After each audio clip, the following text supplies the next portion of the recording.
சட்டப்பேரவையில் நடந்தது என்ன என்பது குறித்து எதிர்க்கட்சித் தலைவர் எடப்பாடி கே பழனிசாமி விளக்கம் ஒன்றை அளித்திருக்கின்றார். சட்டப்பேரவையினுடைய முதல் கூட்டத்தொடர் 2025ஆம் ஆண்டு சட்டப்பேரவையினுடைய முதல் கூட்டத்தொடர் இன்று தொடங்கி இருக்கிறது. இந்த பேரவையினுடைய கூட்டத்தொடர் தொடங்கியதிலிருந்து ஆளுநர் தன்னுடைய முதல் உரையை வாசிக்க வேண்டும். ஆளுநருடைய உரைக்கு பிறகுதான் சட்டப்பேரவையினுடைய நிகழ்வுகள் அதிகாரப்பூர்வமாக தொடங்கும் என்று எதிர்பார்க்கப்பட்ட நிலையில் முதல் கூட்டத்தொடரிலேயே ஆளுநர் தன்னுடைய உரையை வாசிக்காமல் சென்றிருக்கின்றார். அதிமுகவும் வெளிநடப்பு செய்திருக்கின்றது. சட்டப்பேரவையில் என்ன நடந்திருக்கிறது என்கிற ஒரு விஷயம் தற்பொழுது பூதாகரமாக மாறியிருக்கிறது. எதிர்க்கட்சித் தலைவர் எடப்பாடி கே பழனிசாமி இது தொடர்பாக விளக்கம் அளித்திருக்கின்றார். அந்த காட்சிகளை நாம் தற்பொழுது பார்க்கலாம். மேல்நிலை பள்ளி திறந்தோம், அதனால கல்வி வளர்ச்சி அபரிதமாக இருந்தது. கல்வி கற்புடைய நிலை உயர்த்தது.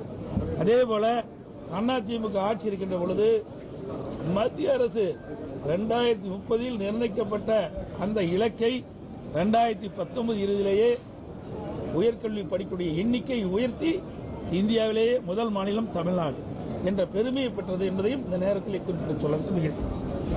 அதுபோல நபார்டு மற்றும் கிராம சாலைகளே ஏற்கனவே தொடர்ந்து இருக்குது. அதுக்கு இன்றைக்கு பெயர் மாற்றம் பண்ணி முதலமைச்சர் பெயரை சூட்ட வேண்டும் என்ற அடிப்படையில் இன்றைக்கு ஊரகச்சாலை என்று முதலமைச்சருடைய ஊரகச்சாலை என்று பெயர் மாற்றிருக்காங்க. பெயர் மாற்றுறது தான் இவருடைய சாதனை, வேற எதுவும் இல்லை. ஏற்கனவே இந்த ஊரகச்சாலைகள்லாம் நபார்டு திட்டத்தின் மூலமாக நிதி வாங்கி தான் செயல்படுத்தலாம். அதுக்கு முதலமைச்சருடைய பெயரை இன்னைக்கு சூட்டியிருக்கிறாங்க. அதோட தேர்தல் நேரத்தில் மாண்பு முதலமைச்சர் அன்றைக்கு எதிர்க்கட்சி தலைவராக இருந்தார், திமுகவுடைய தலைவராக இருந்தால் பரப்புரையில் பேசுகின்ற பொழுது 2021 சட்டமன்ற பொதுத் தேர்தல் போது தமிழ்நாடு முழுவதும் பல்வேறு இடங்களில் அவர் தேர்தல் பிரச்சாரத்தின் போது குறிப்பிட்டது, எப்பொழுது வேண்டாலும் என் அறைக்கு வந்து மனு கொடுக்கலாம் சொன்னார். எத்தனை பேர் போய் முதலமைச்சர் அறையில் போய் மனு கொடுத்துருக்குறாங்க? ஆனால் உண்மையில் கோட்டைக்கு வரும் சாலையில் கூட மனு வழங்குவதற்கு தடை இருக்குது. யாருமே கோட்டைக்குள் வர முடியாத சூழ்நிலை தான் இருக்குது. அதோட நேற்று ஒரு நிகழ்ச்சியில் முதலமைச்சர் கலந்துக்கிட்டார். அந்த நிகழ்ச்சியில் மாணவிகள் அணிந்திருந்த துப்பட்டாவை கழுத்து வச்சுட்டு தான் அந்த நிகழ்ச்சியில் பங்கு பெற வேண்டும் என்று ஒரு ஆணை பிறப்பித்து, அந்த ஆணைக்கு இணங்க கருப்பு துப்பட்டா அணிஞ்சிகள்லாம் அதை வெளியில் வச்சுட்டு தான் அந்த நிகழ்ச்சியில் பங்கு பெற்றாங்க. இன்றைக்கு இருக்கின்ற முதலமைச்சர் ஸ்டாலின் அவர்கள் கருப்பை கண்டால் ஏன் இவ்வளவு அச்சப்படுகிறார், ஏன் இவ்வளவு அதிர்ச்சிக்கு உள்ளாகிறார்? அந்த கருப்பு துப்பட்டாவை மேலே அணிந்து வந்தால் அந்த மாணவி எடுத்து கருப்பு கொடியாக பயன்படுத்த அச்சம் ஏதோ இருப்பதை போல்தான் கருத வேண்டிய ஒரு சூழ்நிலை இருக்கிறது. அந்த அளவுக்கு முதலமைச்சர் அவர்கள் பயந்து போய் இருக்கின்றார். போதைப் பொருளை பற்றி சொல்லியிருக்கிறாங்க. நான் ஏற்கனவே ஒவ்வொரு முறையும் இதே இடத்தில் கடந்த 3 ஆண்டுகளாக தொடர்ந்து ஊடகத்தின் வாயிலாக பத்திரிகையின் வாயிலாக வலியுறுத்தி வருகிறேன். தமிழகத்தில் போதைப் பொருள் அதிகரித்து வருகிறது, போதை நடமாட்டம் அதிகரிக்கிறது. இன்றைக்கு கிராமத்திலிருந்து நகரம் வரை அனைத்து இடங்களிலும் தங்குதடையின்றி கஞ்சா மற்ற போதைப் பொருட்கள் விற்பனை ஜரூராக நடைபெறுகிறது.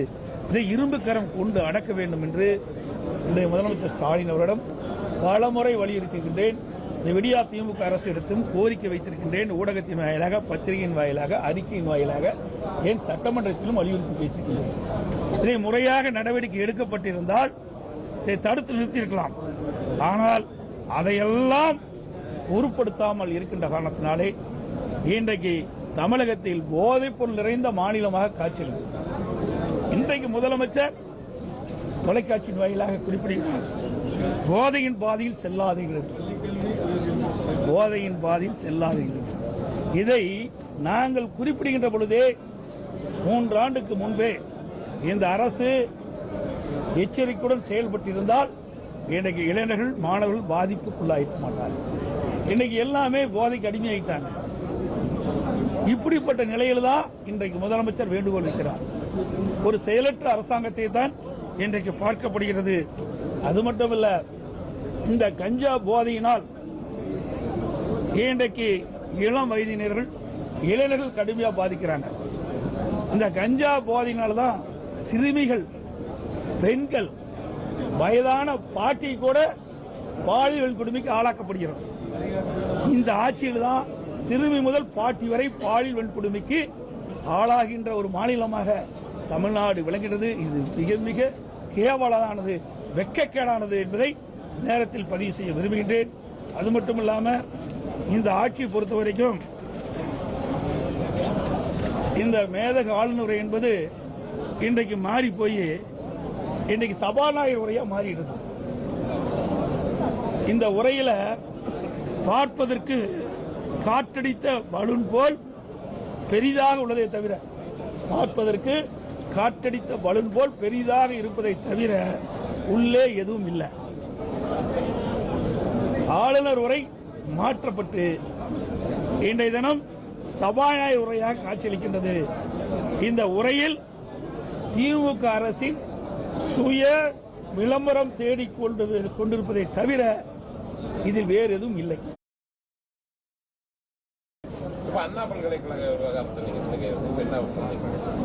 சார், நாங்கள் தான் பதாகை எடுத்துக்கிட்டு போய் இந்த அரசுடைய கவனத்தை ஈர்க்க வேண்டும்.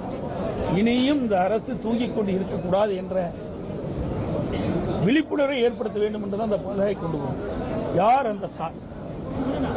ஏன் இந்த அரசு பதட்டப்படுது? மாத்தி மாத்தி அமைச்சர்கள் அறிக்கை விட்டு இருக்கிறாங்க. யார் அந்த சார் என்று கேட்டா இவர்களுக்கு ஏன் இவ்வளவு கோபம் வருது? இன்றைக்கு பாலியல் வன்கொடுமைக்கு சம்பந்தப்பட்டவர்களை சட்டத்தின் முன் நிறுத்தப்பட்டு அவர்களுக்கு உரிய தண்டனை பெற்றுத் தருவது இந்த அரசுடைய கடமையா இருக்கணும். ஆனால் யாரையோ காப்பாற்றுவதற்கு இந்த அரசு முயற்சி செய்வது என்பதுதான் மக்களுடைய சந்தேகம்.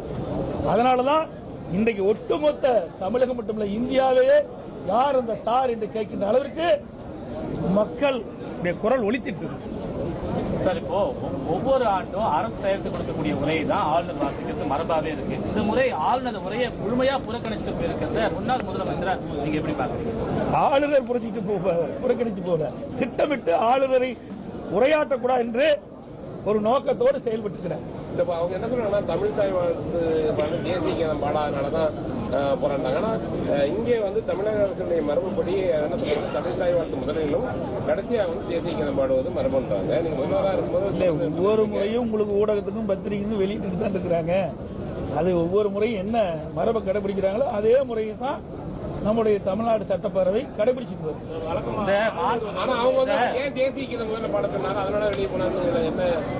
அதெல்லாம் கிடையாது. ஒவ்வொரு முறையும் இதே ஆளுநர் தானே வந்துட்டு இருக்காரு 3 வருஷமா. அதே நடைமுறை தான் இருக்குது. அதுல மாறுபட்டது எதுவும் இல்லையே. சரி, இப்போ நீங்க இந்த அண்ணா யூனிவர்சிட்டி விவகாரமா எல்லாமே போய் அவங்க ஆளுநரை போய் சந்திச்சுட்டு இருந்தாங்க. நீங்க தனியா போராட்டம் நடத்திட்டு தான் இருக்கீங்க. இப்போ ஆளுநர்கிட்ட மேல என்ன, அதாவது நான் ஏற்கனவே 2-3 முறை இந்த திராவிட முன்னேற்ற கழக அரசின் அவலங்களை ஆதாரத்தோடு மேதக ஆளுநரிடம் சமர்ப்பிச்சோம். அதுக்கு எந்த நடவடிக்கை வரல.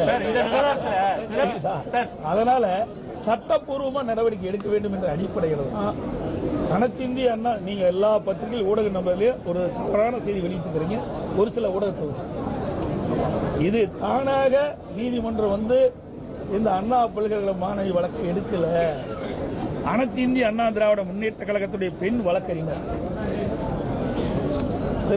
திருமதி வரலட்சுமி என்பவர், வரலட்சுமி என்பவர்கள் இன்றைக்கு ஒரு ரிட் மனு தாக்கல் செஞ்சு அதன் மூலமாகத்தான் நீதிமன்றத்தில் விசாரணை அதன் அடிப்படையில் தான் தீர்ப்பு வழங்கப்பட்டு இன்றைக்கு 3 IPS பெண் அதிகாரிகள் நியமிக்கப்பட்டு இந்த விசாரணை நடந்துகிட்டு இருக்குது. ஆக அனைத்து இந்திய அண்ணா திராவிட முன்னேற்ற கழகத்தின் சார்பாக தொடுக்கப்பட்ட வழக்கின் அடிப்படையில் தான் இந்த விசாரணை நடந்துகிட்டு இருக்குது. உண்மையாக நேர்மையாக பாதிக்கப்பட்ட மாணவிக்கு நீதி கிடைக்க வேண்டும் என்ற அடிப்படையில் தான் நாங்கள் வழக்கு தொடர்ந்தோம். ஏன்னா இந்த அரசாங்கத்தை நம்பி பிரயோஜனம் இல்லை. ஏற்கனவே அண்ணா நகரில் 10 வயது சிறுமி பாலியல் வன்கொடுமைக்கு ஆளாக்கப்பட்டு அண்ணா நகர் அனைத்து மகளிர் காவல் நிலையத்தில் புகார் கொடுத்து நடக்கல. அதுக்கு பிறகு கோயம்பேடு நினைக்கிறேன், கோயம்பேடு காவல் அனைத்து மகளிர் காவல் நிலையத்தில் அந்த புகார் அங்கே மாற்றி அமைக்கப்படுகிறது.